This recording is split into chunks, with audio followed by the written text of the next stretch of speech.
हर हर महादेव, जय श्री राम। मेरे पास कहीं से क्लिप आई है, बहुत ही इंटरेस्टिंग है और बहुत दुखद भी है। और अंधविश्वास को ऐसी क्लिप या फिर ऐसे बाबा कैसे बढ़ावा देते हैं, कैसे अंधविश्वास को सपोर्ट करते हैं और अंधविश्वास के चलते कैसे ये लोगों में भ्रम फैलाते हैं, ये क्लिप इस बात का उदाहरण है। और इस क्लिप के अंदर आप देखोगे कि मतलब महाराज ने जो भी ये बाबा हैं, जो भी ये भागवत कथा करते हैं, जहाँ भी जिस किसी भी व्यासपीठ से ये ताल्लुकात रखते हैं, इन्होंने कुछ ऐसा उदाहरण दिया है जिसको सुन के मेरे ख्याल से कोई भी एक फेयरली सेंसिबल और एक सूझबूझ वाला व्यक्ति इस बात का मजाक ही उड़ाएगा। और कैसे ये औरतों का भी मजाक उड़ाते हैं, इनकी कथाओं में आने वाली जो औरतें होती, जो माताएं बहनें होती, कैसे ये उनका भी मजाक उड़ाते हैं, ये क्लिप इस बात का सबूत है। खाली जमीन पर स्त्रियों को कभी भी दंडवत प्रणाम नहीं करना चाहिए, पट्ट लेटना नहीं चाहिए जमीन पर।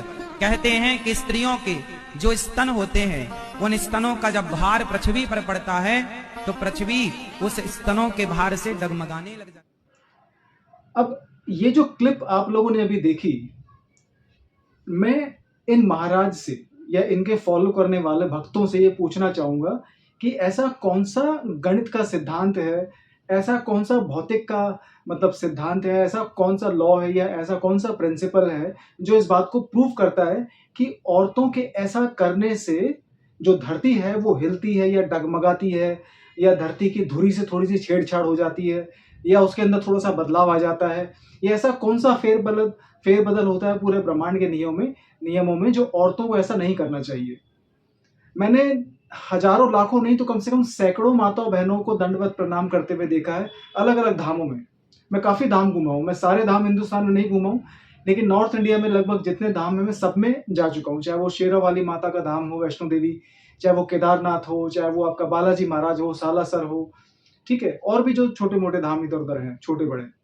तो मैंने कई बार माताओं बहनों को दंडवत प्रणाम करते हुए देखा है और मुझे इस बात का बिल्कुल भी एहसास नहीं हुआ कि भाई धरती हिल गई, ठीक है, या ब्रह्मांड के नियमों से कोई छेड़छाड़ हो गया।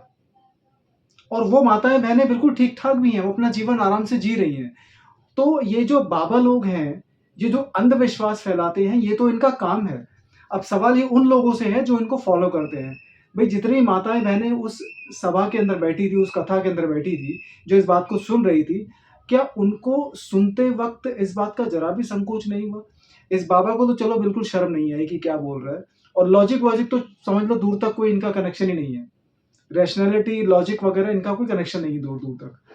तो ये बात कहते हुए इस बाबा को तो जरा सी भी संकोच नहीं हुई, ठीक है। और मैं इन महाराज से एक बात और पूछना चाहूंगा कि ऐसे कौन से ग्रंथ में ये लिखा है, ठीक है, कौन सी उपनिषद में इस बारे में लिखा है, कौन से ऋषि ने इस बात का सिद्धांत दिया है कि ऐसा करने से धरती हिल जाती है या बैलेंस बिगड़ जाता है ब्रह्मांड का, ठीक है, या धरती का बैलेंस बिगड़ जाता है।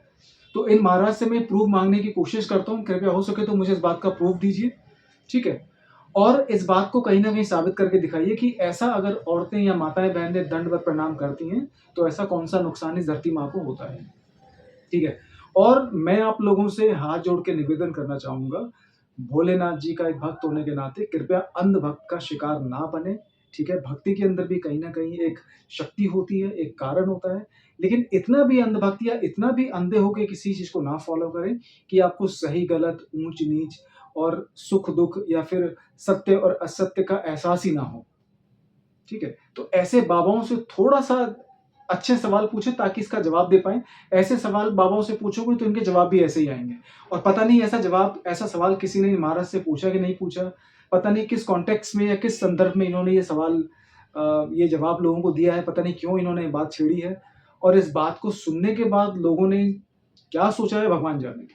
तो मेरी समझ से तो ऐसे बाबा परे हैं, और ऐसे बाबाओं के जो जवाब होते हैं वो तो और बिल्कुल ही ब्रह्मांड के नियमों से परे हैं। तो ऐसे बाबाओं को फॉलो करने से पहले थोड़ा सा आप समझने की कोशिश करें, किसी ऐसे व्यक्ति की बातों को सुनने की कोशिश करें जो थोड़ा सा सूझबूझ रखता हो, जो थोड़ा सा समाज को आधुनिक तरीके से समझने की कोशिश करता हो, जो थोड़ा सा सनातन वैल्यूओं को प्रैक्टिकल तरीके से आपके सामने रखने की कोशिश करता हो।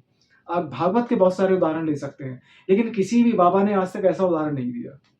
तो मुझे बड़ा अचंभित हुआ, और जिस व्यक्ति ने ये सवाल भेजा है शायद वो भी पता नहीं मुझसे नाराज़ है कि खुश है, जो मेरे को ऐसी वीडियो भेज के मेरी ओपिनियन ऐसी वीडियो पे जानना चाहता है।